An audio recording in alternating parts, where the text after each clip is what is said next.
बिस्मिल्लाहिर्रहमानिर्रहीम। अस्सलाम वालेकुम। कैसे हैं आप लोग? सब ठीक ठाक हैं।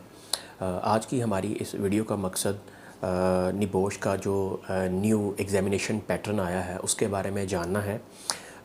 जैसे कि आप सब लोगों को पता है कि रिसेंटली निबोश ने अपना एक नया एग्ज़ामिनेशन पैटर्न जो है वो मुतारफ़ करवाया है, जिसको हम जो है वो ओपन बुक एग्ज़ामिनेशन के नाम से जानते हैं।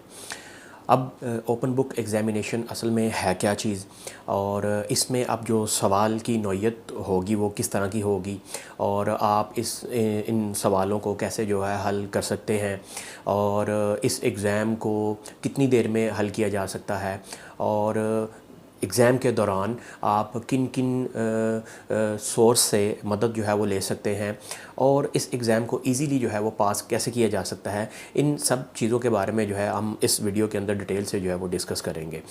आपको कोई अगर सवाल होगा तो आप मुझे कमेंट्स के अंदर जो है सवाल पूछ सकते हैं। आप मुझे फ़ोन के ज़रिए से जो है वो कोई भी सवाल या कोई भी क्यूरीज़ आपके माइंड में है तो वो पूछ सकते हैं। तो सबसे पहले हम बात करते हैं कि ओपन बुक एग्ज़ामिनेशन असल में है क्या चीज़। देखें, इस एग्ज़ामिनेशन के अंदर जो सबसे चीज़ अहम है वो ये है कि जब आप एग्ज़ाम हल कर रहे होंगे तो आप इसके अंदर अपनी टेक्स्ट बुक का इस्तेमाल जो है वो कर सकते होंगे। यानी अगर आपको एक सवाल मिला है तो आप इस सवाल की मद के अंदर अपनी टेक्स्ट बुक का यूज़ कर सकते होंगे। ना सिर्फ कि टेक्स्ट बुक का, इसके साथ साथ आपने जो अपने नोट्स तैयार किए होंगे, और आप के पास जो ऑफ़लाइन अदर सोर्सेज होंगे या ऑनलाइन जो रिसोर्सेज होंगे। फॉर एग्ज़ाम्पल, आप कोई सर्च आर्टिकल है, आप उसका रेफरेंस जो है वो यूज़ कर सकते हैं, आप उससे मदद ले सकते हैं। कोई पब्लिकेशन है, आप उससे मदद ले सकते हैं, या कोई जर्नल जो है वो शाया हो चुका है तो आप उससे भी मदद ले सकते हैं जब आप एग्ज़ाम कर रहे होंगे। तो एक बात तो ये है। दूसरी बात ये है कि ये एग्ज़ाम जो है ये किस नौइयत का होगा। देखें, जो निबोश के पहले एग्ज़ाम आते थे ये टिपिकली एक क्वेश्चन पेपर बेस थे। ऑब्वियसली ये एग्ज़ाम भी क्वेश्चन पेपर बेस ही होगा, लेकिन इसके और उसके अंदर डिफरेंट क्या है।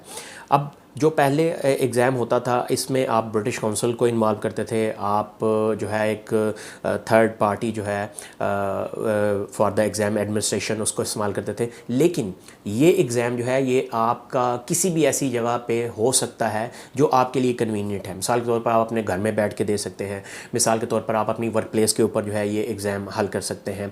अब ये जो एग्ज़ाम है ये टिपिकली जो प्रैक्टिकल अप्रोच है उसके तहत जो है वो होगा। इसमें आपको सवाल जो है वो दिया जाएगा, ये एक सिनेरियो बेस होगा। चूँकि निबोश का जो पहला पेपर है नेशनल सर्टिफिकेशन या इंटरनेशनल जनरल सर्टिफिकेशन के हवाले से, उसके अंदर जो पहला पेपर होता था ये मैनेजमेंट के हवाले से होता था। जैसे कि आपको पता है कि हम बुक्स के अंदर भी जो 4 एलिमेंट इसके बारे में पढ़ते हैं वो टोटली सेफ्टी मैनेजमेंट सिस्टम के हवाले से है। तो ये जो सवाल आपको दिया जाएगा ये टोटली एक सिनेरियो बेस होगा। सवाल के शुरू में आपको एक सिनेरियो दिया जाएगा और उसके अंदर फिर आपसे क्वेश्चन पूछा जाएगा। फॉर एग्ज़ाम्पल, आपको एक सिनेरियो दिया जाता है कि वर्क प्लेस के ऊपर आपने जो है एक सेफ सिस्टम ऑफ वर्क जो है वो डेवलप करना है। वो सेफ सिस्टम ऑफ वर्क जो है वो क्रेन ऑपरेशन का हो सकता है, वो सेफ सिस्टम ऑफ वर्क जो है वो कन्फाइंड स्पेस का हो सकता है। आपने कोई किसी भी चीज़ का एक सेफ सिस्टम ऑफ वर्क जो है वो डेवलप करना है। अब आपको ये बताना है सवाल के अंदर कि सेफ सिस्टम ऑफ वर्क को डेवलप करने के लिए आपको किन किन डॉक्यूमेंटेशन प्रोसीजर्स की ज़रूरत होगी, डॉक्यूमेंटेशन एंड प्रोसीजर की ज़रूरत होगी, और आप किन किन लोगों को इस सेफ सिस्टम ऑफ वर्क को बनाने के लिए, डेवलप करने के लिए अपनी टीम में शामिल कर सकते हैं, या जिनका टीम में शामिल होना जो है वो ज़रूरी बात होगा। तो ये एक टोटली प्रैक्टिकल अप्रोच होगी। इसको वही लोग जो है हल बआसानी से हल कर सकते होंगे जिन्होंने एक्चुअल वर्क प्लेस सिनेरियो जो हैं वो देखे होंगे, या वो वेरी मच रिलेटेड होंगे जो वर्क प्लेस के ऊपर काम होते हैं। तो ये एक बात है इन क्वेश्चन को हल करने के हवाले से कि ये एक टोटली रिसर्च बेस होगा और एक टोटली प्रैक्टिकल बेस होगा। सिनेरियो के अंदर से आपको सवाल पूछा जाएगा और टू द पॉइंट और रेलिवेंट टू द सिनेरियो रहते हुए आपने इस सवाल का जवाब जो वो देना होगा। इस दौरान आप अपनी टेक्स्ट बुक का इस्तेमाल कर सकते हैं, आप ऑनलाइन रिसोर्सेज का इस्तेमाल कर सकते हैं, आप कोई नोट्स आपने तैयार किए हुए हैं उनका रिसोर्स इस्तेमाल कर सकते हैं। ये सारी चीज़ें एग्ज़ाम के दौरान जो है आपके लिए अवेलेबल होंगी और आप इसको इस्तेमाल कर सकते हैं।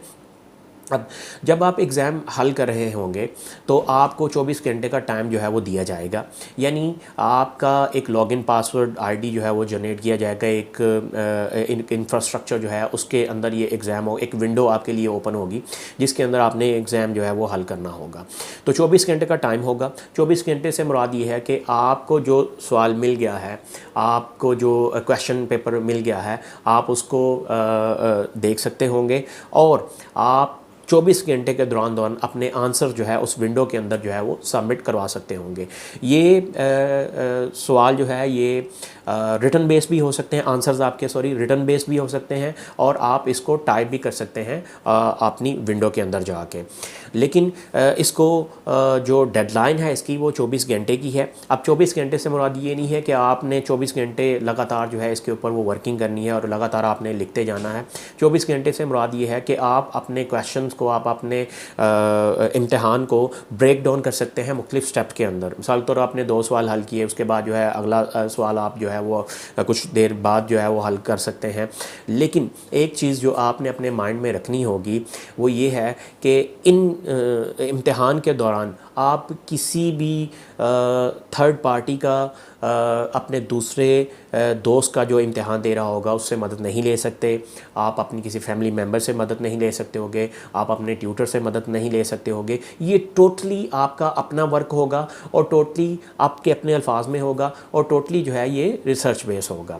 तो ये बात एक स्पेशली जो है, क्योंकि बहुत सारे लोग जो है मुझे अभी फ़ोन करके इस बारे में पूछ रहे थे कि हम क्या इसमें मदद ले सकते हैं या कोई इसमें जो है वो हेल्प आउट हो सकती है। तो इसका सिंपल आंसर ये है कि इसमें कोई हेल्प आउट नहीं हो सकती। ये टोटली एक रिसर्च बेस एग्जामिनेशन होगा और आपने अपने अल्फाज के अंदर ही इसको लिखना होगा और टू दी पॉइंट जो है वो लिखना होगा। आपको सवाल के आखिर में ये बता दिया जाएगा कि इस सवाल के लिए उन कितने अल्फाज जो है वो दरकार होंगे। उस अल्फाज का 10% कम भी हो सकता है, 10% ज़्यादा भी हो सकता है, इट डजेंट मैटर। लेकिन सबसे ज़्यादा जो फोकस करने वाली चीज़ है वो ये है क्वालिटी। आप उस सवाल के अंदर क्या चीज़ हल कर रहे हैं उसकी क्वालिटी जो है वो एग्जामिनर आपसे देख रहा होगा। तो अब अगला सवाल ये आता है कि इसकी तैयारी जो है वो कैसे की जाए। तो देखें, जब आप इनरोलमेंट करवा देते हैं किसी भी इंस्टीट्यूट के अंदर, आप जब रजिस्टर्ड हो जाएंगे तो वहाँ पे आपको नोट्स जो हैं और टेक्स्ट बुक जो हैं वो एलोकेट की जाएंगी। आपने उन टेक्स्ट बुक को अच्छे तरीके से जो है वो रिवाइज़ करना है, उनको दोहराना है, प्लस जो ट्यूटर की गाइडलाइन होगी आपने उसको सामने रखना है। और ट्यूटर आपको वो वर्क प्लेस सिनेरियो बेस सारे जो है वो तरीके बताएगा जो कि इस इम्तिहान को हल करने के लिए ज़रूरी होंगे। तो आपने उनसे जितनी भी गाइडलाइन होगी वो आपने अच्छे तरीके से तैयार करनी है। प्लस अगर आप टेक्स्ट बुक को पढ़ेंगे तो हर टेक्स्ट बुक के शुरू के अंदर उसके लर्निंग आउटकम जो है वो दिए जाते हैं कि इस टॉपिक के अंदर आपने क्या क्या चीज़ें जो डिस्कस करनी है, वो बड़े ज़रूरी होंगे इस सवाल को हल करने के लिए। आप कोई भी रिसर्च पेपर जो है, रिसर्च आर्टिकल जो है, उनसे भी आपको तैयारी जो है वो करनी होगी, क्योंकि टिपिकल जो है वो सारा रिसर्च बेस हो गया, तो उनसे भी आपको तैयारी करनी होगी। तो आप इस इम्तिहान में बैठने से पहले 10 से 15 दिन जो है वो अच्छे तरीके से अपनी रिसर्च को जो है वो इम्प्रूव करें और आपकी लिखने की प्रैक्टिस जो है वो अच्छी होनी चाहिए, क्योंकि इसके अंदर जो है वो सारा लिखने का काम होगा। और लिखना भी आपने अपने अल्फाज में है, यानी आपने किसी जगह से अगर कोई आर्टिकल लिया है, किसी जगह से कोई टॉपिक लिया है, तो उसको एज इट इज़ आप नहीं छाप सकते। आपने उस टॉपिक का रेफरेंस देना है कि मैंने ये टॉपिक जो है फ़लानी पब्लिकेशन से या फ़लाने जर्नल से उठाया है और इसके अंदर जो थीम है वो मैं इसमें लिख रहा हूँ, यानी उसका रेफरेंस जो है हर सवाल के बाहर में, अगर आप कहीं से किसी सोर्स का यूज़ जो है वो करते हैं तो उसका रेफरेंस जो है आपको वो देना होगा इस सवाल के आखिर के अंदर। तो ये तो इस सवाल के हवाले से मुकम्मल एक तरीक़ाकार है जो कि आपको अभी फ्यूचर के अंदर जो है वो देना होगा। इसकी जो अपकमिंग एग्ज़ामिनेशन डेट्स हैं, ये अभी मैं अपनी दूसरी वीडियो के अंदर जो है वो इंशाल्लाह इसको अपलोड करूँगा। अब जब आपने अपना वर्क जो है वो कर लिया है, आपने अपना क्वेश्चन जो है, आंसर जो है वो सारे लिखनी हैं, तो आपने इस आंसर शीट को या तो विंडो के अंदर अपलोड कर देना है, या ऑब्वियसली आप टाइप कर रहे होंगे तो वो ऑटोमेटिकली वहाँ पे अपलोड का एक ऑप्शन होगा, वो आपका निबोश के पास जो है वो चला जाएगा। निबोश के जो इन्विजिलेटर्स जो एग्जामिनर्स हैं वही इनको मार्क करेंगे और वही आपका रिज़ल्ट जो है वो अनाउंस करेंगे। तो रिज़ल्ट के लिए वही एक पुरानी पॉलिसी जो निबोश की है जो कि डिक्लेयर किया जाता है। अब इसके बाद एक और मरहला आ जाता है, जब ही आप अपना रिज़ल्ट जो है वो अपलोड कर देंगे तो इसके बाद आपका एक इंटरव्यू लिया जाएगा। ये इंटरव्यू एक नॉमिनेटेड पर्सन की तरफ से होगा, वो लर्नर जो आपके कोर्स प्रोवाइडर होगा उसकी तरफ से एक बंदा नॉमिनेट किया जाएगा, which could be from A part of learning provider art from the outsourcer. तो ये कोई बंदा लर्निंग पार्टनर का स्टाफ भी हो सकता है और ये कोई आउटसोर्स से बंदा भी हो सकता है जो कि आपका इंटरव्यू कंडक्ट करेगा। तो ये आपका इंटरव्यू जो है ये आपने जो वर्क सबमिट करवाया होगा, जो आपने अपना काम सबमिट करवाया होगा, जो रिसर्च आपने सबमिट करवाई होगी, उसकी एक प्रेजेंटेशन आपको देनी होगी, उसका एक डेमो देना होगा, इस बात को कंफर्म करने के लिए कि ये जो काम आपने सबमिट करवाया है ये आपका अपना ही है।